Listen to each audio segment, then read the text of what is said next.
Hey everyone, Mónica Fernandes with Evolution Essentials. In this video, I'm going to be breaking down to you the 7 habits to implement right away to minimize the stress of your online dating experience, plus a bonus tip that could save your life. So stick around to watch that because you're going to need that. Online dating is already daunting enough.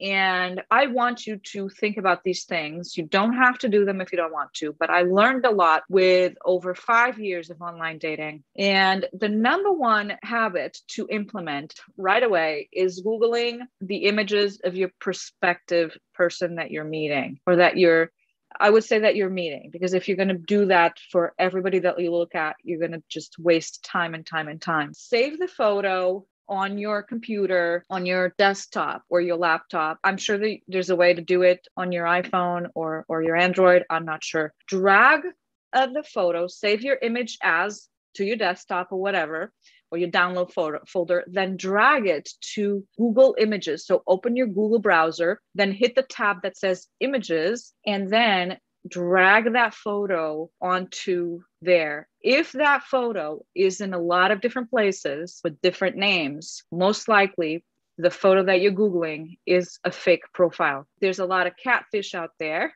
You may have heard of a show called Catfish, MTV, Neve, now in Cami. It used to be Neve and Max, now it's Neve and Cami. I actually learned that tip from a catfish a long time ago. So just drag and drop the images. Sometimes it won't be a hit, but they'll still be a fake profile.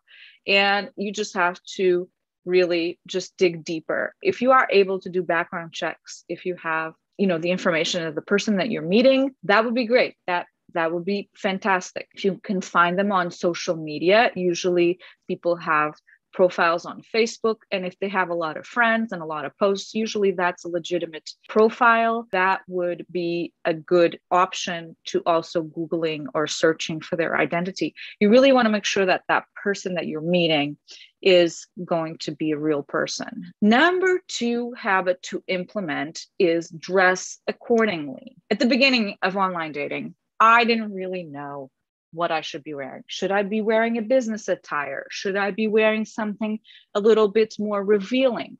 You want to really find your happy medium. You want to be yourself, so you don't want to be dressing like you're somebody else, but I would not overdo it and not underdo it. So don't pretend that you're super conservative. If you like bold colors and a lot of makeup, just really be yourself, but don't be half naked and basically be on a sushi platter waiting to be taken. You don't want that. If you're looking for a true, serious relationship online, then you should dress accordingly. And the best advice I can give you on this is take a few photos, send to your BFFs, and have them chime in. Because usually girlfriends are the best at giving advice. If you look like crap, they're going to tell you. And if it's something, if you give them a couple of options of outfits, they will probably pick the one that most flatters, the one that most enhances your beauty, your natural beauty. So do that. And if you haven't done already, please subscribe right here in the red button. That way you get notified every time I upload a new video. Habit number 3, have a solid online dating profile. This is like your business card for dating. If you want to know more about this, I actually did a video on the 4 mistakes not to make in your online dating profile to avoid a lot of stress and heartache. And you can watch that right here. Have a solid dating profile, then you can be confident that you are represented just as you perceive yourself, and that you're authentic, and that what you're looking for, what your hobbies are, what you're looking for. So you really want to be clear on that. Number 4 habit involves a friend. Always text a friend with a time and the profile info if you can, or give access to your BFF of your accounts as a backup option. That way, there's always somebody else that cares about you, that knows where you are. I would do that. That really brings me to habit number 5. Set the date, or make sure that that person chooses a public place and make it a short date and be on time. What do I mean by a public place? A restaurant, a coffee shop, something like that. where there's other people, that's not just you by yourself. You want to make sure it's a short date, because a short date, you can have the option to make it, to extend it if you really like that person and you want to find out more about it. Or if it's a dinner that's like at least 2 hours, because of service and everything else. And then you may be stuck for 2 hours with someone that, in the first 5 minutes, you've deemed that not worthy of you. That's why I suggest a short date, which brings me to being on time. You want to make sure that you respect their time, just like they're respecting your time. Number 6 is don't put all your eggs in one basket. I remember my brother telling me this years ago. That means different things. So be on several apps and several websites. Don't put all your time and effort into one, because the different apps and websites out there are very different. They're different on who is a member. Some are paid, some are free. If you see the same picture, the same person in different ones, that makes sense, because they're really trying to do the same thing that you are, hopefully.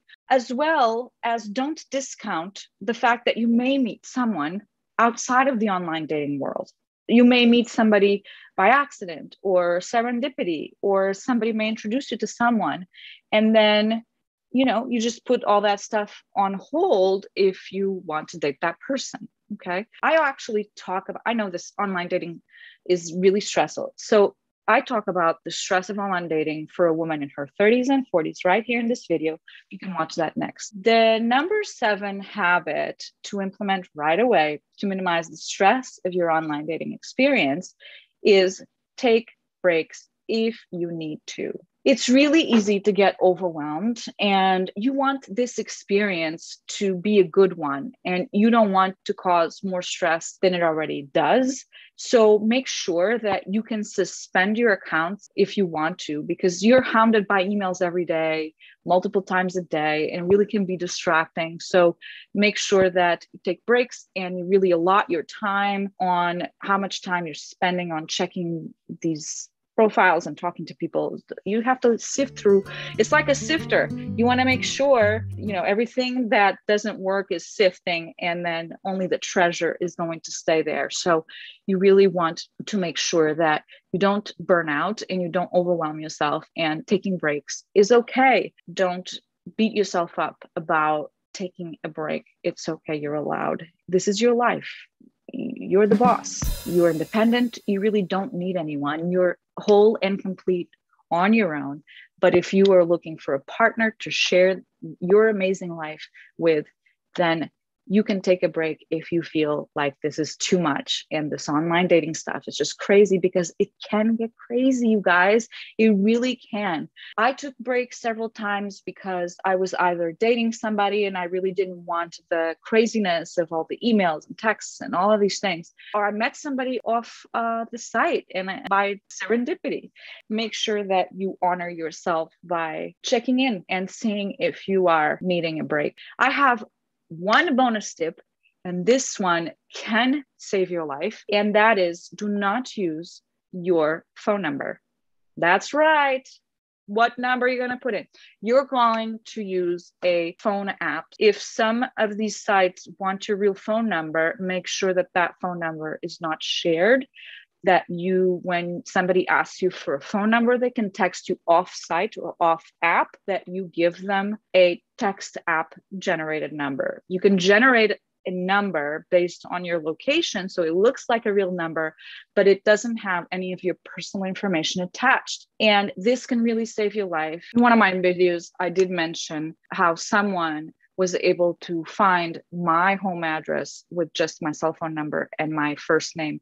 So make sure that you do use a texting app. It's just much more secure, much safer. That way they don't have access to any of your personal information or social media. That's another tip that I'm going to give you. Don't friend people on Facebook and follow them on Instagram. That's just a little creepy and a little stalkerish. You can check it out. If the profile is open, you can look, but I wouldn't be, just all of a sudden a groupie.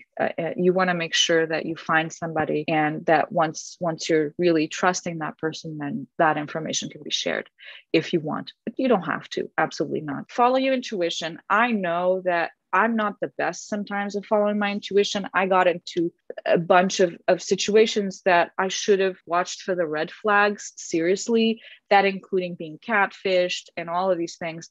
You want to avoid that. So follow your intuition. If your intuition is saying, this doesn't feel right, then don't go forward with it. Plenty of fish in the sea, if you know what I mean. I hope you got major value from this video. Please comment below. I want to hear from you.